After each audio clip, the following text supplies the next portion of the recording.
Alperen Sengun is a name that many casual NBA fans are still unfamiliar with. If you still don't know him, get ready to hear his name in the NBA headlines regularly, starting soon. This third-year Turkish center has not only been talked about as a future all-star, but has actually drawn comparisons to superstar Nikola Jokic. Of course, being an international player in the NBA not named Luka Doncic, he flew under the radar for a few years on a bottom-of-the-league and largely directionless Rockets team. Rockets fans have known that Sengun has serious potential, but for the last few seasons, most fans have been skipping Rockets games. This year, however, Houston has eyes on their team again, with a winning squad partly due to Sengun himself, and although it's not a perfect comparison, Sengun has developed into somewhat of a Jokic light right now. Sengun is currently averaging 21, 5, and 9 on close to 60% true shooting, which is extremely impressive, but the stats alone don't do his game justice. Sengun stands at a staggering 6'11", and he's definitely not stiff, which helps with both offense and defense.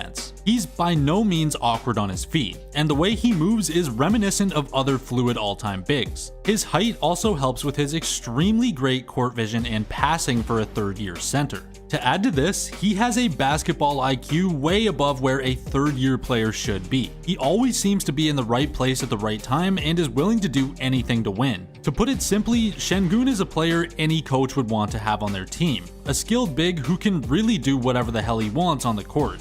Entire championship teams in the modern era are built off of this type of player. Giannis and Jokic may be different in their own ways, but are both undeniably big and extremely skilled. If Sengun continues on the path he's on, we could be seeing a Rockets team built around him in the near future. Many think it's already time to gamble and give him the keys to the franchise, as he's already shown so much promise in his short time in the league. Given that still not many know about this enigmatic international center, we figured it would be a good idea to take a deep dive into his little known but legendary rise to the league, his come up to the brink of NBA stardom, as well as what his true potential really is once he has a few more years in the league. Alperen Sengun's story begins in Turkey, where he actually achieved MVP in 2 different leagues before declaring for the NBA draft, all before his 19th birthday.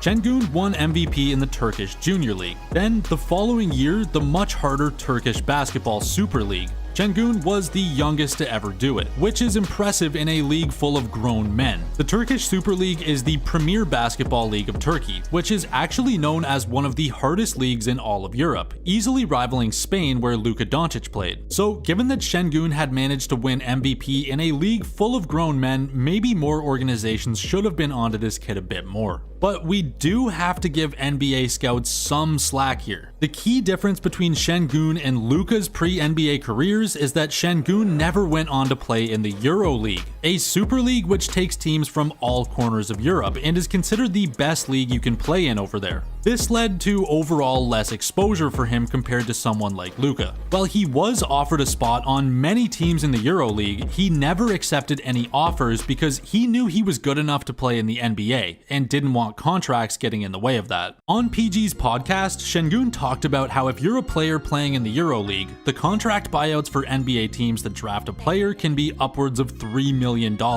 And this is a huge barrier of entry for a large portion of European players, especially young players that need development. Every single NBA team has drafted a Euro player in the second round at some point that never came over, and now you know why. It gets pricey to steal players from other leagues. Not only that, but if he went to the Euro League, he would have even less time to shine, as he would likely be a backup for a few years once he got there. Sengun considered himself to be an NBA caliber player very early on, and took no chances getting to the league as soon as possible. Despite the wishes of everybody around him who wanted him to take the easy money and stay in Europe for a few more years, Sengun decided to declare for the draft and head to America for team workouts at the age of 18. He did this while not knowing any fluent English, which should tell you all you need to know about how driven this dude is for basketball. It was a gamble, but in Sengun's own eyes, he had already proven himself in European basketball and needed to take the next step, even if nobody around him supported his decision.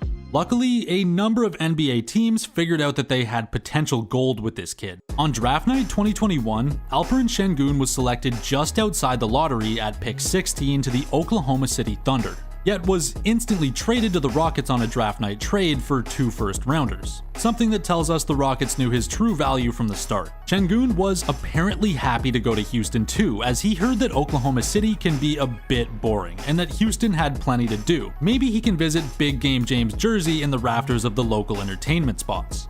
As he settled into the NBA, Sengun was no longer the man like he was in Turkey and had some growing pains. He experienced some culture shock and had a hard time with the language barrier when connecting with teammates. On top of this, he was on a Rockets team that was bottom of the league and miserable. It was a far cry from his glory days in Turkey, that's for sure. Despite this, Sengun was able to carve out a role on the team, even if it was a limited one initially, and in that role he performed well for a rookie. He only played 20 minutes a game, and came off the bench behind Christian Wood. Despite this, he averaged just under 10 3 and 6 with only 7 field goal attempts per game, which was good enough to let the Rockets give him more minutes and opportunity next season. It's not normal for a rookie big to be this efficient in their role. In his second season, Wood was traded, and Sengun finally got the start he deserved all along. His minutes increased to 29 per game, with his field goal attempts going up to almost 11 per game. He came into his first season as a starter swinging, averaging 14, 4, and 9 with a steal and a block. The craziest thing about all of this is despite all of his stats and attempts going up,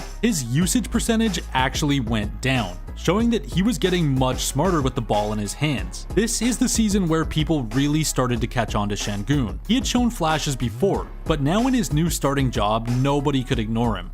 He really looked comfortable with his role, and people knew he was poised for something pretty good. But the jump he took this year is really getting people talking. Going into this year with a new head coach and a new look to the team, it was about time that the Rockets shook up how they were playing.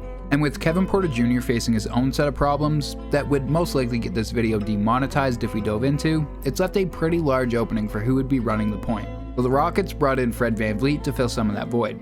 However, Ime has taken things a step further by increasing Sengun's workload as well. As he's started to progress, it seems that he's earned a lot of trust from the new head coach. As we mentioned before, Sengun actually saw a drop in usage rate in his second year under Stephen Silas. But this year, he's had a massive increase in his usage rate as he's been given more opportunities to show off his playmaking ability while bringing the ball up the court. However, this has also meant taking the ball out of Jalen Green's hands and shifting him to some more off-ball work, continuing his development as a guard, as this is probably what's best for himself and the team to succeed. The last few years where Jalen Green did have the keys led to lots of inefficiency and sporadic offense with his pretty subpar shot selection, and with Sengun stepping into his new role for the team, it's helped settle that down a bit. Not to mention the fact that having Sengun get the keys to the offense draws a lot of attention away from Jalen, so he's not pressured to take those dumb shots, helping to promote a more team-centric offense. This effect of helping improve the players around him doesn't just end with Jalen, as the whole team has seen a pretty large boost from having his responsibilities increased. As this Rockets team was only expected to get around 30 wins this year, and so far they've been on pace to be a 500 team in a pretty stacked conference. And Sengun has been one of the largest reasons why, pulling comparisons to one of the greatest in the world at the moment, Nikola Jokic, who Sengun himself has acknowledged to have a very similar game to. And it's more than just playstyle, as Sengun does bring those same intangibles that Jokic has when he was able to bring a team like the 2021-22 Nuggets to 50 wins. Similarly to the impact Sengun has had for this Rockets team this year, just in a very minor form.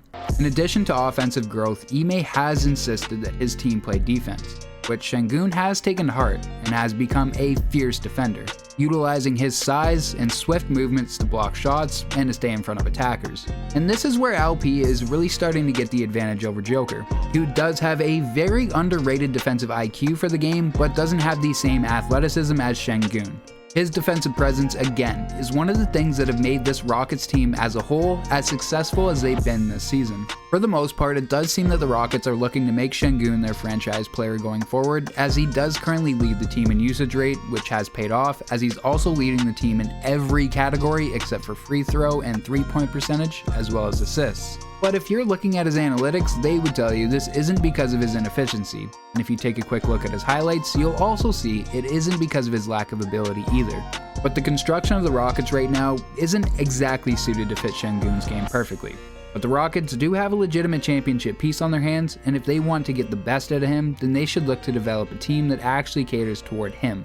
And again, it starts at the same place that Jokic's potential truly started to get unlocked, by finding a Jamal Murray. Not saying that it has to be the same type of player, as Sengun and Jokic's game isn't an exact carbon copy. There are a lot of things that Jokic can do that Sengun can't, and vice versa. But Sengun has proven to be one of the most scary pick and roll players in the entire league, whether it's setting a pick himself or moving off a defender to get a run at the rim. So getting a second player for Sengun to build an elite two-man game around would be a game changer for the Rockets. However, it is possible that they do already have that player in Jalen Green, and we'll be watching his development closely too. Of course, for all of this praise, it should be mentioned Sengun is still young, so his game isn't completely polished, and there are areas that need improvement like his three-point shot. As defenders do have to respect his mid-range game, helping making him a threat on those short rolls, he doesn't necessarily get that same respect at the three-point line, as he's only shooting 28% from 3 at the time this video was made.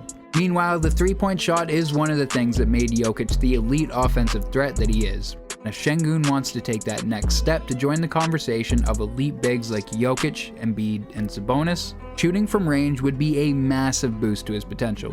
But again, he's only 22 years old, the same age as players like Chet, Brandon Miller, and Paolo Banchero. So there is still plenty room for him to grow and develop, which should be a pretty scary thought for other teams. As for now, it does seem like the Rockets are in good hands going forward, and if they continue this plan of utilizing Sengun, then we could be looking at another one of the many young players that are entering and preparing to dominate the league as the era of LeBron, Curry, and KD starts to fade out into retirement. So hopefully this Rockets team will be one to watch going forward, as they're really starting to show their character. They're a young team with a hard knocks coach, and they're beating some serious competition. And given that the hopes for the Rockets were so low after the departure of Harden, it's great for the league to see another hungry young team emerge from basically a dumpster fire. We'll be keeping a close eye on the Rockets, who could easily have a T-Wolves or OKC-like re-emergence as a contender very soon because of the development of their young talent like our boy Sengun. If you made it this far, give the video a like. While you're down there, you might as well just subscribe and let us know in the comments how you feel about Sengun and the Rockets. And we'll see you next week for the upload.